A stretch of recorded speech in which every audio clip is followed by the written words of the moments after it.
T'en as pas marre que ChatGPT te réponde comme si c'était la première fois que tu lui parlais, qu'il oublie tout ce que tu lui dis ou qu'il te ressorte des réponses trop génériques comme si t'étais n'importe qui? Ça fait combien de fois où t'as dû répéter à ChatGPT la même chose? Réponds-moi avec un ton professionnel, utilise des listes à puces, arrête les emojis, souviens-toi que je suis photographe. Eh bien tout ça, c'est fini. Parce qu'avec cette vidéo, tu vas enfin apprendre à ChatGPT qui tu es, comment tu travailles et même lui faire mémoriser ton style et tes préférences. Aujourd'hui, je vais te montrer comment transformer ChatGPT en un véritable assistant personnel qui te comprend, te suit et te simplifie la vie. Ah super.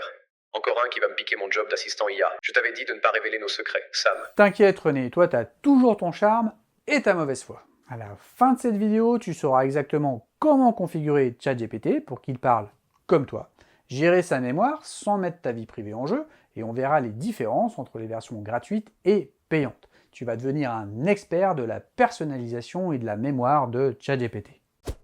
Moi, c'est Sam, informaticien depuis plus de 25 ans le jour et explorateur passionné d'IA le soir. Je suis là pour partager ma passion, t'aider à maîtriser ces nouveaux outils et surtout à gagner des heures par jour grâce à l'automatisation. Et comme toujours, je suis accompagné de René, mon assistant IA. Pardon, coprésentateur s'il te plaît. Ouais, enfin, co-présentateur qui bug une fois sur deux quand même. Avant de plonger dans les détails de la personnalisation et de la mémoire, je te propose de voir ce qui change entre la version gratuite et payante de ChatGPT. En version payante, tu as accès à des fonctionnalités qui te permettent d'utiliser ChatGPT de manière plus efficace, d'automatiser certaines tâches, j'en parle dans ma vidéo comment automatiser ton quotidien avec ChatGPT, je te mets le lien dans la description, mais ces outils sont des utilisations encore plus avancées de ChatGPT.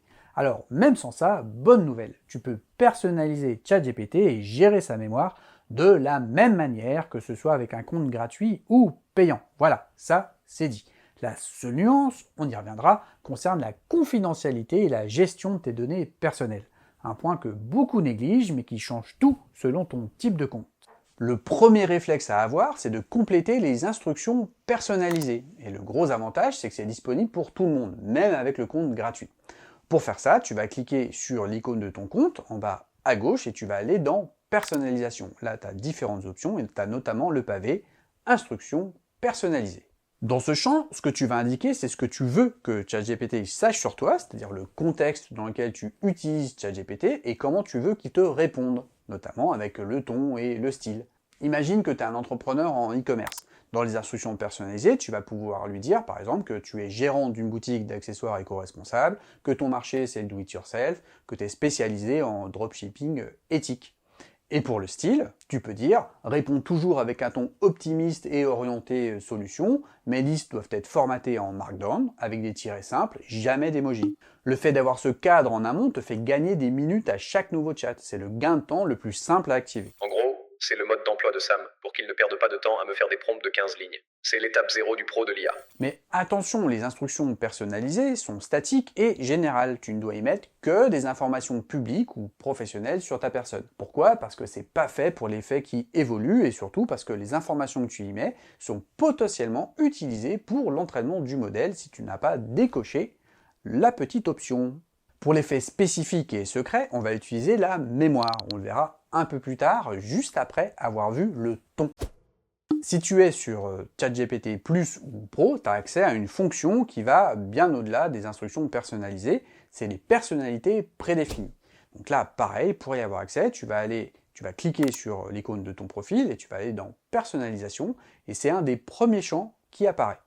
Avec les instructions personnalisées, tu peux préciser le ton dans lequel tu veux que ChatGPT s'adresse à toi. Avec les personnalités, ça te permet de choisir parmi une liste. Donc tu as par exemple professionnel, chaleureux, spontané, décalé, efficace, geek et cynique. Avant, si tu voulais une réponse sarcastique pour une publication, une réponse ultra factuelle pour ta documentation, tu devais changer tes instructions personnalisées ou ton prompt. C'était un peu lourd. Maintenant, tu peux le faire en un clic. Tu bascules de nerd expert pour de la doc technique à cynique pour une punchline marketing. Le gros avantage, c'est que ces personnalités ne sont pas un simple ajout de style. Elles sont basées sur un entraînement fin de GPT et l'IA adapte son raisonnement et sa logique pour coller à la personnalité choisie. Mais GPT te précise bien que ça n'influe pas sur les fonctionnalités du modèle. Juste sur la forme. C'est ça que j'appelle le mode Tony Stark. En gros, t'as le mode normal, Et le mode Tony Stark, c'est la première vraie raison de payer ton abonnement. La cohérence du ton. C'est ça, René. Si ton travail repose sur la création de contenu avec des tons variés mais cohérents, c'est indispensable. On fixe le cadre avec les instructions personnalisées et on pose le ton avec les personnalités. Si jusqu'ici tu trouves que cette vidéo t'apporte quelque chose, n'hésite pas à me laisser un petit pouce en l'air. Et si tu veux aller plus loin, tu peux même cliquer juste à côté sur le bouton promouvoir.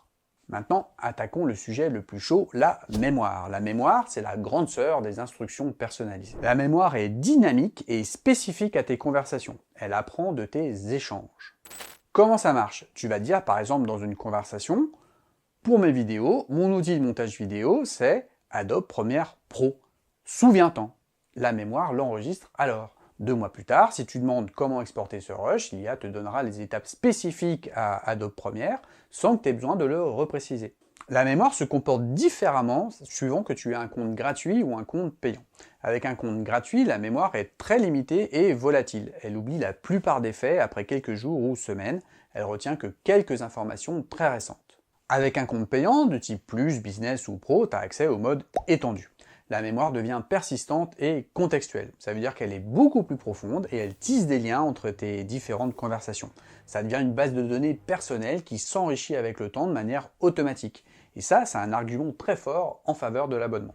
Avec un compte payant, tu vas te rendre compte que la mémoire, elle est segmentée en fait. C'est-à-dire que si tu vas dans un chat classique et que tu demandes à ChatGPT de se souvenir de quelque chose, comme on l'a fait tout à l'heure avec Adobe Premiere Pro par exemple, si tu consultes la mémoire, tu vas voir qu'il s'est bien souvenu de ce que tu lui as demandé. Maintenant, si tu fais la même opération, mais en te basant dans un projet. Un projet, je le rappelle, c'est un espace dédié à un ensemble de conversations, c'est-à-dire que pour un projet, ça c'est accessible uniquement au compte payant, tu auras la possibilité de fournir des instructions spécifiques à cet espace, à ce projet, et de fournir des documents également spécifiques à ce projet. Et ensuite, toutes tes conversations vont se référer à ces instructions et ces documents. Voilà. Et si à l'intérieur de ce projet, tu demandes à ChatGPT de se souvenir de quelque chose, eh bien, il ne va pas l'inscrire dans sa mémoire générique. Si tu vas dans les options de personnalisation et que tu consultes ta mémoire, tu ne verras pas ce que tu lui as demandé de se rappeler. Non, cette mémoire, elle est segmentée, elle va être propre à ce projet. Il va bien te confirmer qu'il va se souvenir de ça, et effectivement, il va s'en souvenir, mais ce n'est pas commun à toutes les conversations. C'est propre à ce projet. Alors, comment gérer la mémoire? Bah oui, c'est important le contrôle, et puis c'est même essentiel, surtout si tu veux de la confidentialité. Alors, pour ça, tu vas aller dans tes options, donc toujours pareil, de personnalisation, tu vas descendre un peu, et tu vas trouver les options de mémoire. Tu peux effectivement désactiver la mémoire. Là, tu vas couper l'enregistrement des infos persistantes pour les nouvelles conversations. C'est idéal avant un projet sensible. Donc les deux options de base que tu as, c'est faire référence aux éléments mémorisés et faire référence à l'historique des chats. Faire référence aux éléments mémorisés, c'est ce qu'on a vu un peu avant, c'est quand tu lui demandes expressément de se souvenir de quelque chose. Donc c'est là qu'il va faire référence à ça.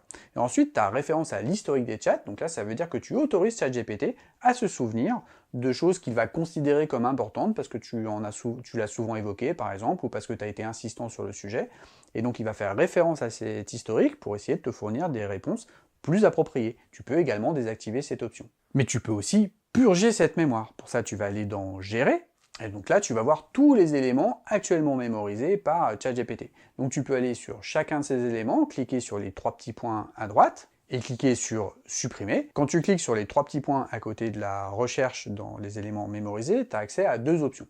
La première, c'est supprimer tous les éléments mémorisés. Là, tu vas purger la mémoire de ChatGPT, il ne va plus se souvenir d'aucun contexte particulier. L'autre option, c'est la gestion automatique de la mémoire. Donc si tu décoches la gestion automatique de la mémoire, ChatGPT va t'avertir que en cas de mémoire pleine, il ne va plus rien enregistrer. Donc en fait, ta mémoire sera figée à un instant T. Moi, je ne te conseille pas de vider complètement la mémoire, je ne te conseille pas non plus d'enlever la gestion automatique. Par contre, ce que je te conseille, c'est de régulièrement aller consulter la mémoire et aller supprimer les éléments un par un qui ne sont plus vraiment d'actualité. Ah, le grand nettoyage. Moi, je trouve ça vexant. Mais c'est vrai. Gardez les outils utiles. Je suis créateur vidéo, mon style est moderne. Jetez les vieilleries. En gros, ne lui demandez pas de retenir le nom de votre poisson rouge. Et là, tu commences à avoir l'approche d'un pro. Combiner les instructions personnalisées, le cadre, avec la mémoire persistante, l'effet. Ça, c'est la base pour créer ensuite tes propres agents IA. On va voir maintenant une option très utile qui s'appelle le chat éphémère. Pour moi, ça c'est une astuce de survie dans ta gestion de ChatGPT et de sa personnalisation. Pour activer ce chat éphémère, tu vas aller en haut à droite et tu vas cliquer sur le cercle qui se trouve en pointillé. Quand tu cliques sur le chat éphémère, ChatGPT te prévient que cette conversation ne sera pas enregistrée dans l'historique et qu'il ne s'en souviendra pas. C'est donc très pratique dans deux cas. La première, c'est quand tu as besoin de confidentialité, parce que avoir une conversation normale sur un projet confidentiel et oublier ensuite de la purger, l'IA enregistre l'info, donc c'est un peu chiant. Avec le chat éphémère, tu es sûr qu'il ne va pas s'en souvenir et que ça n'apparaîtra pas dans l'historique de tes discussions.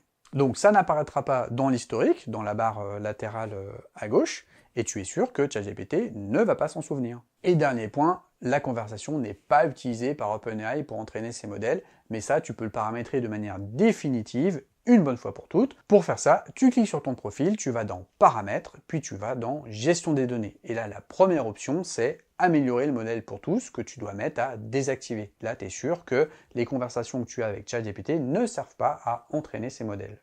La deuxième utilisation du chat éphémère, c'est quand tu as besoin de demander un truc rapide à ChatGPT et que tu n'as pas besoin qu'il s'en souvienne. Au moins, tu es sûr que ça ne va pas polluer ton historique et tu n'auras pas à le purger manuellement. En gros, le chat éphémère, tu peux t'en servir comme tu faisais des recherches Google avant. C'est plus simple et plus rapide à mettre en place ponctuellement que de désactiver l'historique dans les paramètres. C'est la fonction idéale pour les utilisateurs gratuits et payants qui veulent une conversation sans trace. On arrive sur la dernière ligne droite de cette vidéo, mais il nous reste une astuce d'expert. Et si tu as trouvé de la valeur dans cette analyse, alors clique sur j'aime maintenant et n'oublie pas de télécharger ton pack offert Mon Studio IA. Tu vas y trouver dedans des scripts d'automatisation, des prompts pour ChatGPT, des prompts pour l'agent, un comparatif des modèles d'IA pour générer des images, bref, tout plein de goodies qui vont t'aider à aller plus loin dans ton utilisation de l'IA dès maintenant. Dernier point que je voulais aborder avec vous, c'est l'astuce de précurseur, les réglages avancés et l'anticipation. Si tu as un abonnement payant à ChatGPT, je t'invite à aller voir régulièrement les options de personnalisation, le paramétrage de ChatGPT ou les modèles disponibles ou les fonctionnalités que tu trouves à côté du petit plus à côté du chat. Là, tu vas régulièrement trouver des options que OpenAI qualifie de bêta. Les options de type bêta, les fonctionnalités bêta, c'est des fonctionnalités qui ne sont pas encore mises à disposition de tout le monde, mais que OpenAI teste pour voir si ça a un intérêt ou pas pour les utilisateurs de ChatGPT. En ce moment, par exemple, si tu vas dans ton compte et que tu cliques dans Paramètres, API et connecteurs, tu vas pouvoir activer un mode développeur. Alors ce mode développeur, ça permet d'ajouter des connecteurs non vérifiés qui peuvent modifier des données. Donc typiquement, ça, ce serait utile pour le mode agent et ça te permet d'avoir une personnalisation encore plus grande de ChatGPT en fonction de ce que tu veux faire. J'ai vu que là, cette semaine, est apparue une nouvelle fonctionnalité. Quand tu génères un document, ChatGPT est maintenant interfacé avec Adobe Acrobat. Donc c'est important d'aller vérifier de temps en temps si ChatGPT n'a pas mis à disposition une fonctionnalité bêta que tu pourrais activer et qui améliorerait ton expérience de ChatGPT. Bon, après, comme toute fonctionnalité bêta, ça veut dire que tu n'es pas en mode nominal, donc c'est peut-être un petit peu buggé.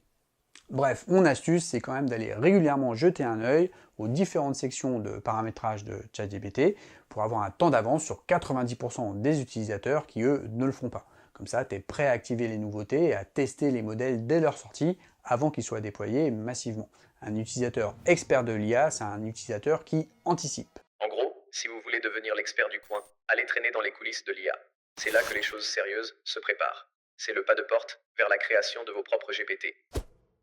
Bravo, tu as maintenant la méthode complète pour transformer ChatGPT en un véritable assistant personnel. On a vu les 5 leviers.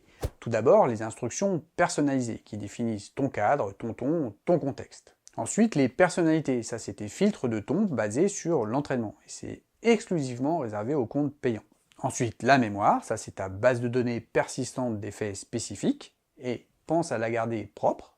Le chat éphémère, ça c'est ton garde-fou pour la confidentialité. Et enfin, les fonctionnalités bêta qui peuvent t'apporter encore plus de confort au fur et à mesure qu'elles apparaissent. Maintenant, il ne te reste plus qu'à tester tout ça dès maintenant. Alors va dans les réglages, remplis tes instructions personnalisées, gère la mémoire, c'est la clé pour gagner du temps à chaque interaction. Tu as vu comment personnaliser ton IA, mais le temps, c'est de l'argent. Alors si tu veux voir concrètement comment utiliser un ChatGPT ainsi personnalisé pour gagner des heures chaque jour sur des tâches répétitives, tu dois absolument cliquer sur la vidéo qui apparaît sur l'écran de fin juste là. Encore raté raté, Sam. C'est la suite logique de ce que tu as appris et c'est la meilleure façon de passer au niveau supérieur. Tu vas découvrir comment gagner du temps chaque jour avec ChatGPT. Ne perds plus une minute, le lien est juste ici. Non mais il ne va jamais y arriver.